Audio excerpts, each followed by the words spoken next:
Overnight rain adds to water woes caused by weekend flooding. Much of the area northwest of Omaha is still dealing with the mess. The water washed out crops and flooded basements. Good evening. I'm Jennifer Griswold. And I'm Craig DeGrelli. Now businesses and homeowners are trying to figure out what's next.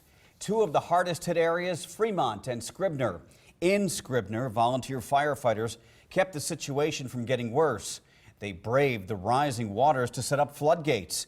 In Fremont, pools of standing water remain across the city. That's where reporter Joe Cadot spent the day.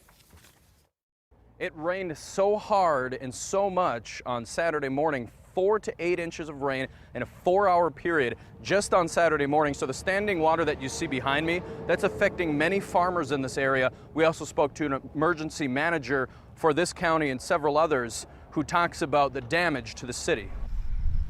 The sun came out Saturday morning, and so it was kind of a surreal experience, visual experience, because there was a lot of water on city streets like Bell Street and Military, and up in the Washington Heights area, there's lots of water, even up until 12 noon. William Pook assesses emergencies in Burt, Washington, and Dodge counties.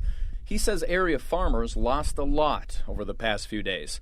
Also hit hard, homeowners. I looked at a couple of friends' basements that had $2,000 to $3,000 of damage, and I know that we had dozens and dozens of homes that had similar amounts of water. The Fremont utilities manager says there were more than 1,000 homes damaged by basement flooding. It covered the whole floor. He says many of those homeowners don't have flood insurance, or their plans won't cover the hefty price tag on repairs. Scott Steffensmeyer is dealing with that damage firsthand. When I came down Saturday morning, the carpeted floor was all covered with water.